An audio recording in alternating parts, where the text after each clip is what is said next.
문제점. 수개를 하지 않고 판결 결과를 기다리는 실무의 문제점을 이제 지적을 하고 계십니다. 가액배상을 구하는 사행위 취소송에서 장차 판결이 선고되면 그 결과에 따라 파산 절차의 진행 방향을 잡기 위해 수개를 하지 않고 기다리던 중 취소 채권자가 원고 승소 판결을 받은 후 곧바로 피고인 수익자로부터 판결해서 지급을 명한 금액을 수령해 가버리는 경우가 종종 발생합니다. 취소 채권자가 집행 등을 통하지 않고 판결에서 지급을 명한 금액을 감액해주거나 불응할 상환을 할 수 있도록 해주는 방법으로 피고인 수익자를 회유하여 신속하게 수령하고 있는 것으로 보인다. 이게 뭐 개인 채권자뿐만 아니라 기관에서도 이렇게 하고 있습니다. 이게 관제인 세미나에서도 이런 사례가 보고가 됐습니다. 그 다음에 이제 원물 반환을 구하는 사건에서도 사건 진행 중에 가액배상을 구하는 것으로 청구치가 변경되거나 피고로 하여금 원고에게 일정한 가액을 지급하고 원고는 청구를 포기하는 것으로 조정이나 화해가 성립될 수도 있어 이와 비슷한 문제는 상존하고 있습니다. 제가 이제 아까 말씀드린 그런 사안에서도 뭐 중단을 해놨는데 거기서 뭔가 중단됐으니까 별 문제는 없겠죠. 거기는 또 법 규정상 파산 선고가 되면 사행위 취소송 절차가 수개 시 또는 파산 절차의 종료 시까지 중단되고 하고 있음에도 파산관제인이 파산 선고 사실을 수소법원에 알려 절차 진행을 중단시키지 않은 채 그대로 사건이 진행되도록 하는 것이 법이 예정하고 있는 절차 진행에 반하는 것은 아닌지에 대한 의문이 있다. 이러한 입장에 선다면 명백하게 승소 가능성이 없다고 판단되는 경우에는 어떤 처리 방법을 취하는지 문제가 된다. 일단 파산관제인이 사행위 취소송 절차를 중단시킨 후 파산법원에 보고서 등을 통해 부의권 행사에 실익이 없다는 의견을 보고하고 다른 환가 가능한 재산이 없다면 파산 면책 사건을 20회지 면책하거나 끝내는 방법을 생각해 볼 수 있다. 그 후 중단되었던 사행위 취소송은 피보전 권리가 면책되어 소멸되었으므로 피보전 권리 흠결로 각하되도록 하는 방식으로 처리될 것이다. 다만 이러한 방법은 사행위 취소송을 제기한 원고인 채권자로부터 상당한 반발이 있을 가능성이 있고 경우에 따라서는 원고인 채권자로부터 파산관제인에 대한 손해배상 청구가 제기될 수도 있다. 이러한 문제 때문에 현실적으로 승소의 가능성이 불투명한 때는 파산관이 기존 사행위 취소송 절차를 중단시키지 않고 결과를 지켜보는 실무제가 유지되고 있는 것으로 보인다.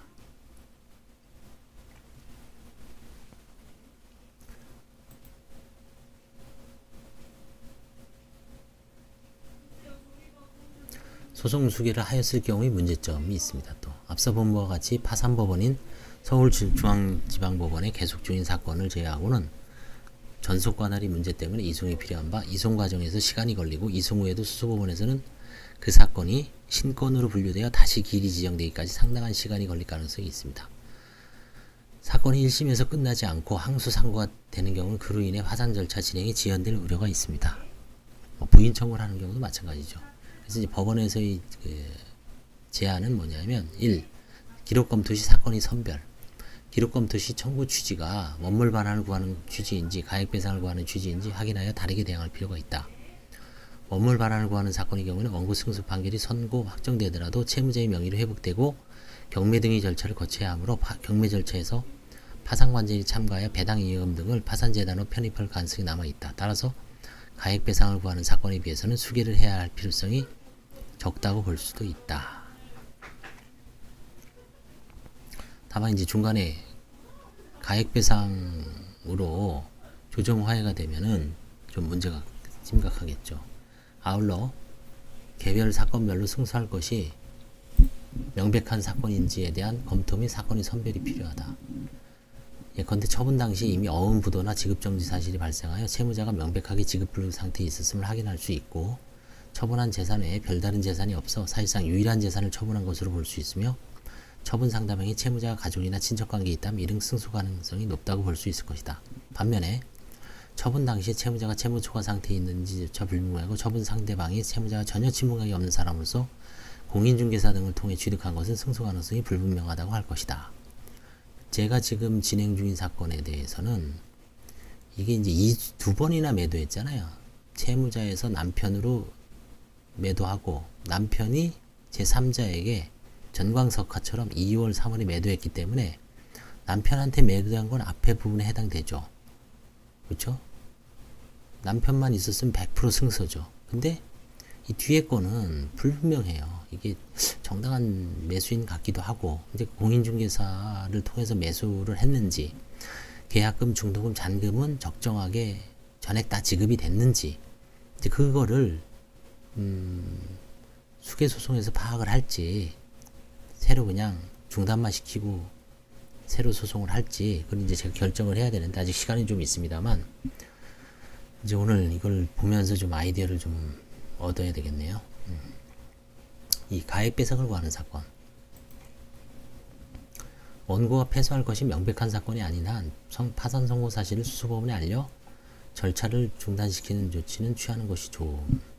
즉 가액배상을 구하는 사행위 취소송 사건에서 원칙적으로 소송 절차 중단 조치를 취하지 않은 채 소송을 계속 진행시키는 실물에는 패소할 것이 명확한 경우가 아닌 한 적합하지 않은 것으로 볼 여지가 있다.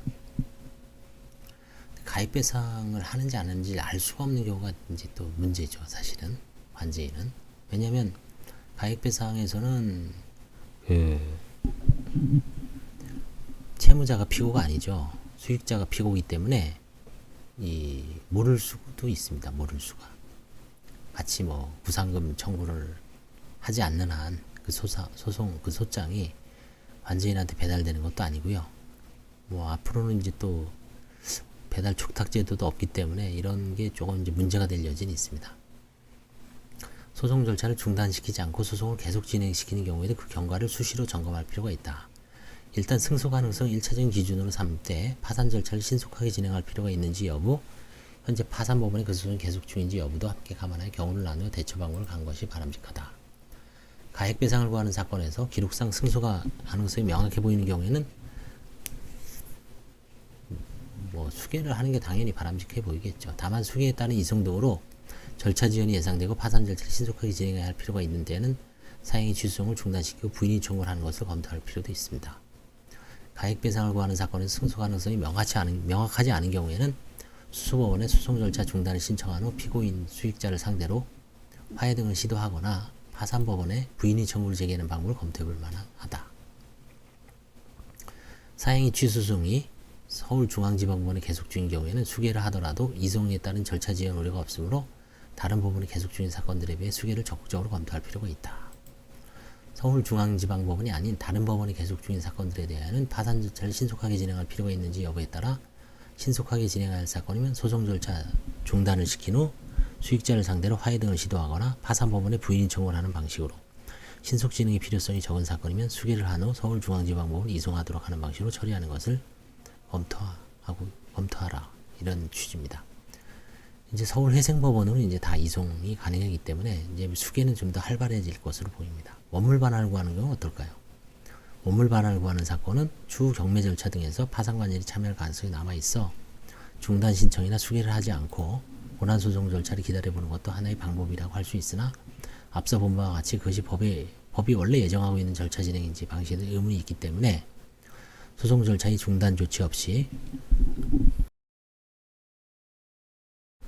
본안 판결을 기다리는 경우라 하더라도 수시로 1. 청구 취지가 가액배상을 구하는 것으로 변경되는지 여부, 2. 조정이나 화해 등을 통해 수익자가 채권자에게 일정 금액을 지급하는 내용으로 종결될 가능성에 대하여 계속 주시하고 그 가능성이 실현되기 위한 수개 등의 절차를 밟는 것이 바람직해 보인다. 이렇게 이제 가액배상 채권자가 채갈 가능성이 있는 사건이 항상 있습니다.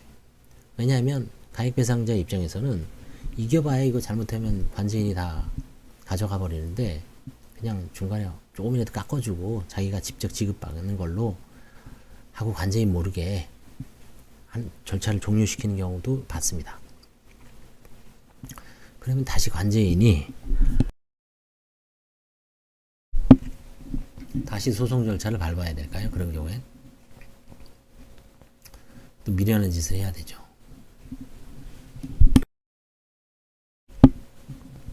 가액배상을 구하는 사건에서 중단이나 수개 절차를 밟지 않은 상태에서 원고 승소 판결이 선고된 경우의 처리 방안. 그렇죠. 이런 경우가 있을 수 있습니다. 원고 승소 판결이 선고되게 하였으나 취소 채권자가 아직 판결에서 지급을 명한 금원을 수령하지 않은 경우에는 취소 채권자는 파산 선고에는 자신이 승소한 판결에 기재되는 권한을 잃게 되어 그에 기한 이행청구, 강제집행, 동산이나 금원이 수령을 할 수 없게 됨. 따라서 파산관제인은 수익자에 대하여 취소 채권자에게는 판결에 기한 금원을 수령할 권한이 없다는 취지를 내용 증명 같은 걸 고지한 후 금을 직접 수령하면 될 것으로 보인다. 수익자가 임의로 지급하지 않는 경우에는 취소 채권자가 받은 승소 판결에 대하여 승계 집행문을 얻어 수익자의 재산에 대하여 집행도 가능하다. 자, 그럼 취소 채권자 이미 이 돈을 수령한 경우에는 어떻게 되겠습니까? 가액배상을 구하는 사행위 주중에서 승소한 취소 채권자가 판결에 기하여 수령한 가액배상금으로 사실상 자기 채권에게 우선 변제를 받아가는 사례가 빈번하게 발생하고 있다. 채권자 취소권 행사 효과는 모든 채권자의 이익을 위하여 효력이 있으므로 민법 제407조 취소 채권자는 원칙적으로 그 판결에 기하여 수령한 가액배상금을 채무자에게 반환할 채무가 있음. 그럼에도 취소 채권자는 자신이 채무자에 대한 채권을 자동 채권으로 하여 상계함으로써 그 수익자인 피고로부터 판결에 기하여 받은 금액을 계속 부여할 수도 있고 그 결과 사실상 우선 변제를 받는 효과가 발생한다고 설명되고 있습니다. 그러나 위 설명은 채무자가 사행위 취소 소송 진행 도중에 파산 선고를 받은 경우에는 적용이 없다고 봐야 된다. 이렇게 해석을 해야 됩니다. 그래서 파산 채권자는 파산 선고가 있게 되면 파산 선고 후에 파산 재단에 대하여 부담한 채무에 대해서는 자신이 파산 채권으로 상계할 수가 없습니다. 민법 제422조 제1호에 나옵니다.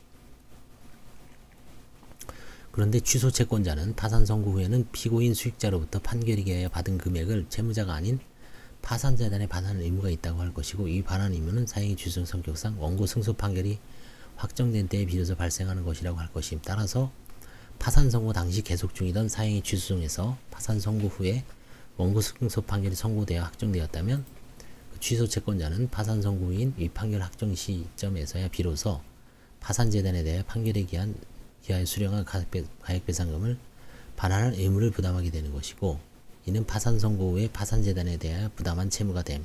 그 결과 취소 채권자는 위 상계 제한 규정이 적용을 받아 자신이 파산 채권을 자동 채권으로 하여 이 반환 채무에 대하여 상계를 할 수 없게 되고 취소 채권자가 가액배상금을 계속해서 보유할 수 있는 정당한 권한이 없게 됨. 그렇다면 취소 채권자가 수령한 금액은 법률상 원인 없이 수령한 것이 되고 파산관계는 그 취소 채권 상대로 부당이득 반환 청구를 할 수 있을 것으로 보임. 결국 소송 2번 해야 되죠.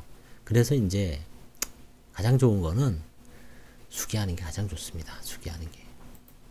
일 벌리지 말고 수기하는 게 가장 좋은데 나중에 또 이거 소송하려면 한참이죠. 물론 신보나 기보 같은 데에서는 뭐 망할 용려가 없기 때문에 승소할 수 있다라고 보지만 얼마나 또 번거로워요. 그 재판 왔다 갔다 하고 또 시간이 또 1, 2년 걸리죠. 자, 오늘은 이제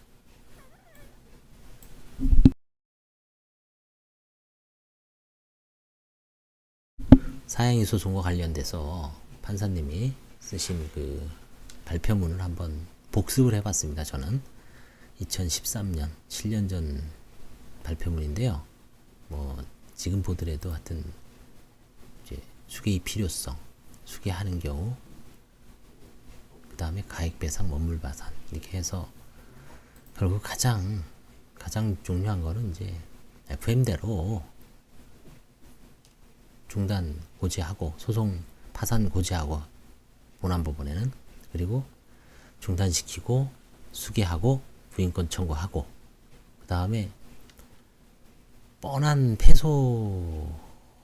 소송이라도 채권자들이 사실은 그냥 이거를 방치해버리면 관제인을 되게 불성실하게 보고 파산재판부에다가도 민원을 제기하거나 뭔가 좀 불만족스러운 상태에서 대하게 되겠죠. 사실은 본인들이 어떤 기껏 돈 써서 변호사 비용까지 지불해서 가처분도 해놓고 소송을 이끌어왔는데 뭐 관제인이 갑자기 뿅 나타나갖고 이거는 뭐 소송 해봐야 안 될 것 같다라고 하는 모습 자체가 좀 보기가 안 좋죠. 그래서 원칙적으로는 제목 나온 대로 중단수계 부인권 혹은 중단수계 본안소송 그 다음에 뭐 이송까지 그런 일련의 절차를 FM대로 진행하는 게 가장 좋은 것 같습니다.